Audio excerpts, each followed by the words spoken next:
Hi ನಮಸ್ಕಾರ ಎಲ್ಲರಿಗೂ ಅಭಿರುಚಿ ಲಾಗ್ಸ್ಗೆ ಸ್ವಾಗತ. ಇವತ್ತು ನಾನು ಬೇಳೆ ಹೋಳಿಗೆನ ಮಾಡ್ತಾ ಇದ್ದೀನಿ. ತುಂಬಾ ಚೆನ್ನಾಗಿ ಉಬ್ಬಿ ಬರುತ್ತೆ. ಈ ಹೋಳಿಗೆಗೆ ನಾನು ಒಂದು ಇಂಗ್ರೀಡಿಯೆಂಟ್ ಹಿಟ್ಟನ್ನು ಹಚ್ತಾ ಇದ್ದೀನಿ. ಈ ಹೋಳಿಗೆ ಮಾಡಲು ಬೇಕಾಗುವ ಸಾಮಗ್ರಿಗಳು ಮತ್ತು ವಿಧಾನವನ್ನು ನೋಡ್ಕೊಂಡು ಬರೋಣ ಬನ್ನಿ.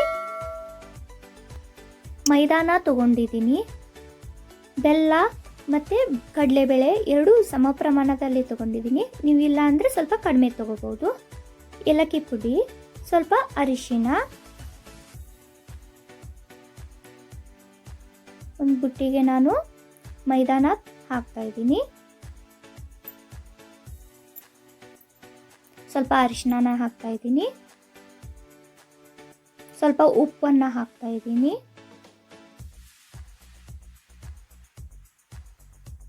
ಸ್ವಲ್ಪ ಎಣ್ಣೆನ ಹಾಕ್ತಾ ಇದ್ದೀನಿ.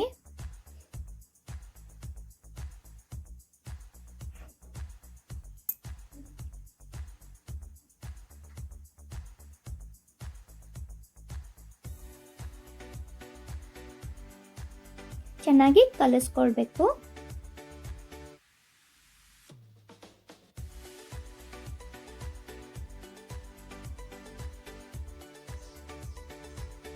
ಇದಕ್ಕೆ ಸ್ವಲ್ಪ ಸ್ವಲ್ಪ ನೀರನ್ನು ಹಾಕಿ ನಾದಬೇಕಾಗತ್ತೆ.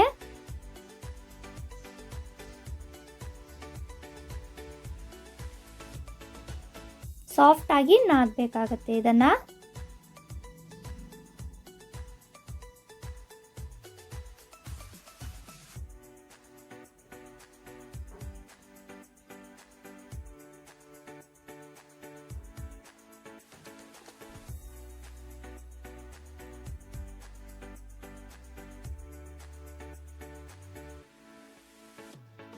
ಈ ಥರ ನಾದಬೇಕು.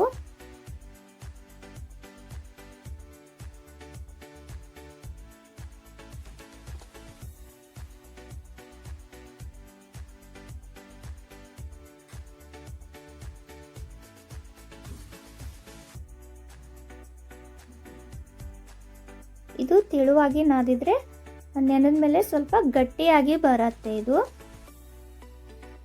ಸ್ವಲ್ಪ ಎಣ್ಣೆನ ಹಚ್ಚಿ ಇಡಬೇಕಾಗತ್ತೆ.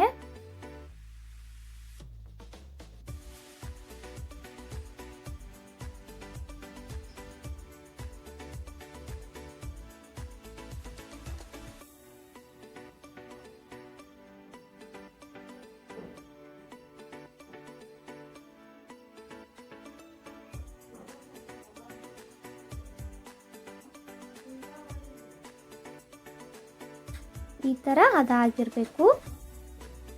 ನಾನು ಅರ್ಧ ಗಂಟೆ ಇದನ್ನು ಎಣ್ಣೆ ಹಚ್ಚಿ ಮುಚ್ಚಿ ಇಡಬೇಕಾಗತ್ತೆ.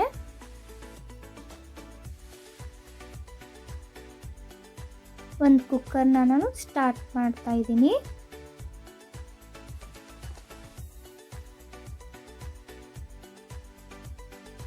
ಇದಕ್ಕೆ ನಾನು ಸ್ವಲ್ಪ ನೀರನ್ನು ಹಾಕ್ತಾ ಇದ್ದೀನಿ.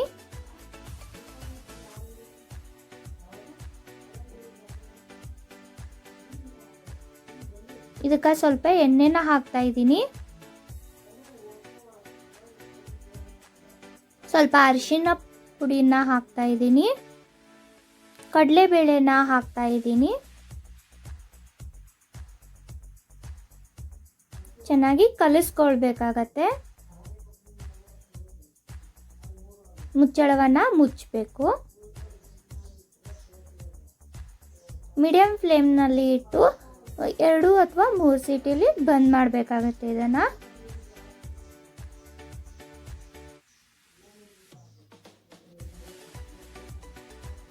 ಇವಾಗ ಆರಿದೆ ಇದು.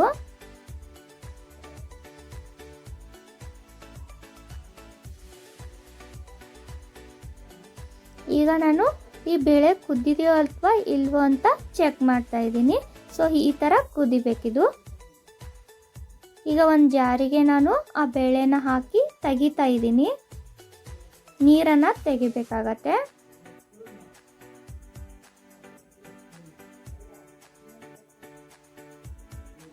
ಈ ನೀರನ್ನು ನಾವು ಕಟ್ ಸಾರಿಗೆ ಯೂಸ್ ಮಾಡುತ್ತೇವೆ. ಈ ಕುಕ್ಕರ್ಗೆ ಸೋಸಿದ ಬೇಳೆನ ಹಾಕ್ತಾ ಇದ್ದೀವಿ.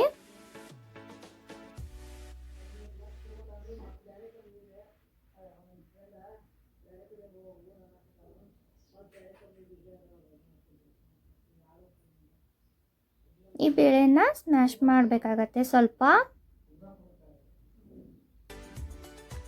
ಸ್ವಲ್ಪ ಬೆಲ್ಲನ ಹಾಕ್ತಾ ಇದ್ದೀನಿ. ನಿಮಗೆ ಕಡಿಮೆ ಬೇಕಾದರೆ ಸ್ವಲ್ಪ ಕಡಿಮೆ ಹಾಕೊಳ್ಳಿ.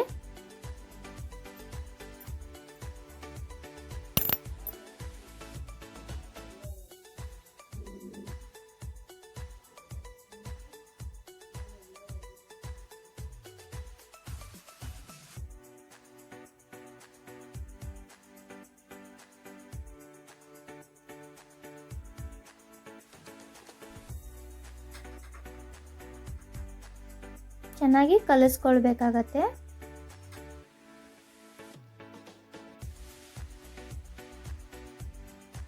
ಮೀಡಿಯಂ ಫ್ಲೇಮ್ನಲ್ಲಿ ಇಟ್ಟಿದ್ದನ್ನು ಬಿಸಿ ಮಾಡಬೇಕು. ಸೊ ಆರಿದ ಮೇಲೆ ಸ್ವಲ್ಪ ಗಟ್ಟಿಯಾಗಿ ಬರುತ್ತೆ.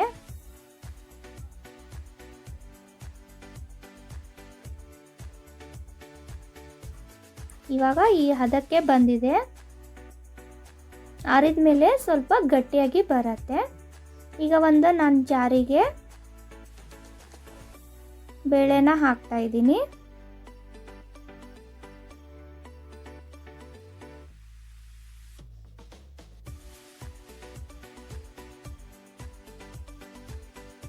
ನುಣ್ಣಗೆ ಹರ್ಕೊಳ್ಬೇಕಾಗತ್ತೆ.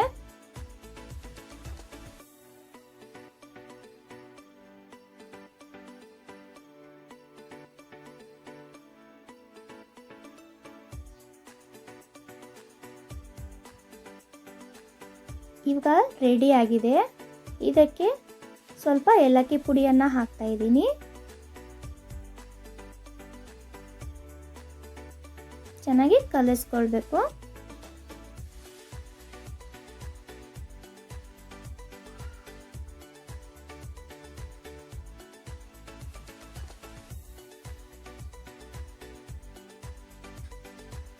ಈಗ ಮೈದಾ ಕೂಡ ರೆಡಿಯಾಗಿದೆ.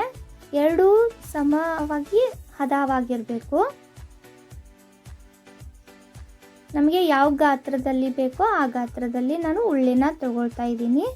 ಇದೇ ಸಮ ಪ್ರಮಾಣದಲ್ಲಿ ಅದನ್ನು ಹೂರ್ಣ ಕೂಡ ಸಮ ಪ್ರಮಾಣದಲ್ಲಿ ತಗೊಳ್ಬೇಕಾಗತ್ತೆ.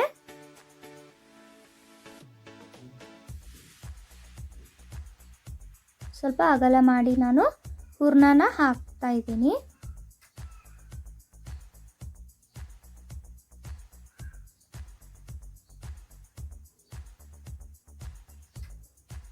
ಈ ಥರ ಒಳಗೆ ಹಾಕಿ ಹೊರಗೆ ಹಿಟ್ಟನ್ನು ತಗೊಂಡು ತುಂಬಬೇಕಾಗತ್ತೆ.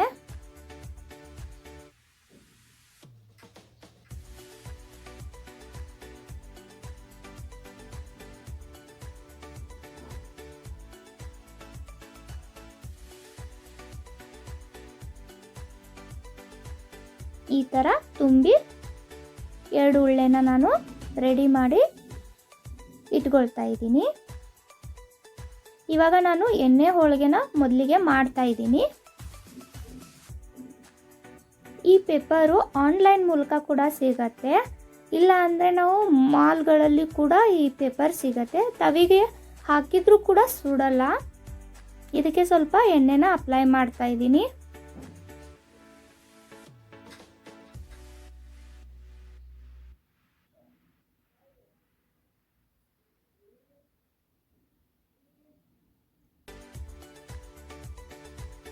ಇದನ್ನು ಚೆನ್ನಾಗಿ ಲಟ್ಟಿಸ್ಕೊಳ್ಬೇಕು.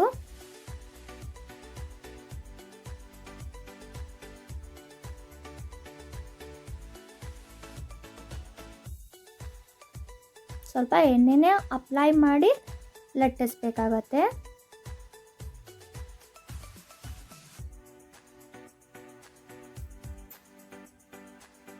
ಇವಾಗ ತವಿ ಕಾದಿದೆ. ಸೊ ಅದಕ್ಕೆ ಸ್ವಲ್ಪ ಎಣ್ಣೆನ ಹಚ್ಚಿ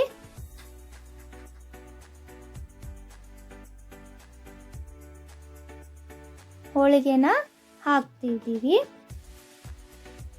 ಡೈರೆಕ್ಟಾಗಿ ಹಾಕಿದರೆ ಇದು ಪೇಪರ್ಗೆ ಏನೂ ಆಗಲ್ಲ.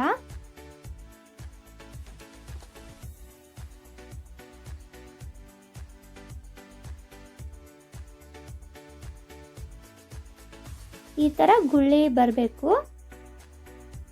ನಂತರ ಈ ಪೇಪರ್ನ ನಾವು ತೆಗಿತಾ ಇದ್ದೀವಿ.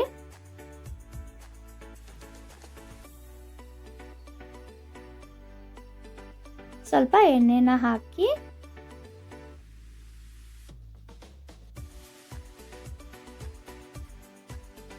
ನೋಡಿ ಎಷ್ಟು ಚೆನ್ನಾಗಿ ಉಬ್ಬಿ ಬರ್ತಾ ಇದೆ.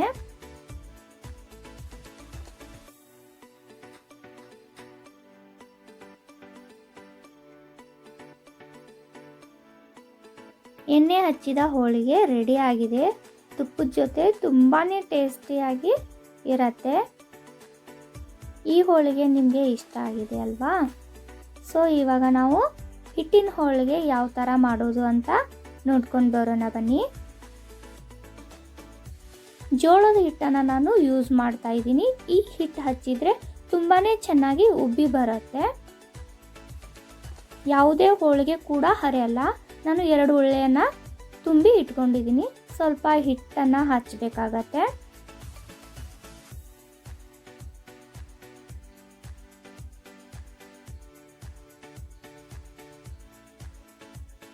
ಈ ಜೋಳದ ಹಿಟ್ಟನ್ನು ಹಚ್ಚಿದರೆ ಹೋಳಿಗೆ ತುಂಬಾ ಚೆನ್ನಾಗಿ ಉಬ್ಬಿ ಬರುತ್ತೆ.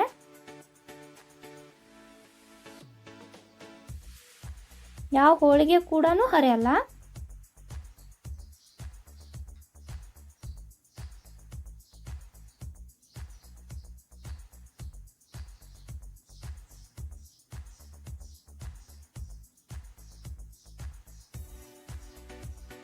ತವಿ ಕಾದಿದೆ. ಇವಾಗ ಇದಕ್ಕೆ ನಾವು ಹೋಳಿಗೆನ ಹಾಕಿದ್ದೀವಿ. ಇದಕ್ಕೆ ಸ್ವಲ್ಪ ಎಣ್ಣೆನ ಹಾಕ್ತಾ ಇದ್ದೀವಿ.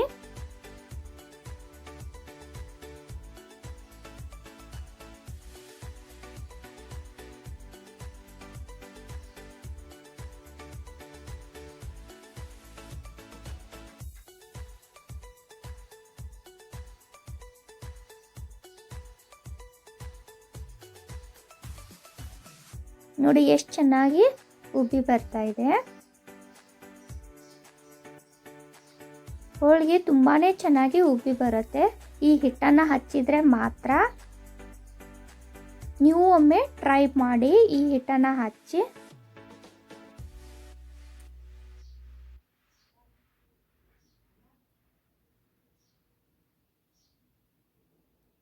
ಎಲ್ಲ ಹೋಳಿಗೆಯೂ ಕೂಡ ಇದೇ ಥರ ಉಬ್ಬಿ ಬರುತ್ತೆ. ನಿಮಗೆ ಈ ವಿಡಿಯೋ ಇಷ್ಟ ಆಗಿದೆ ಅಂದ್ಕೊಂಡಿದ್ದೀನಿ. ಇಷ್ಟ ಆದರೆ ಪ್ಲೀಸ್ ಲೈಕ್ ಮಾಡಿ. ಯಾರು ನನ್ನ ಚಾನಲ್ ಸಬ್ಸ್ಕ್ರೈಬ್ ಆಗಿಲ್ವೋ ಪ್ಲೀಸ್ ಸಬ್ಸ್ಕ್ರೈಬ್ ಮಾಡಿ. ಆದಷ್ಟು ಜನರಿಗೆ ಶೇರ್ ಮಾಡಿ. Thank you for watching.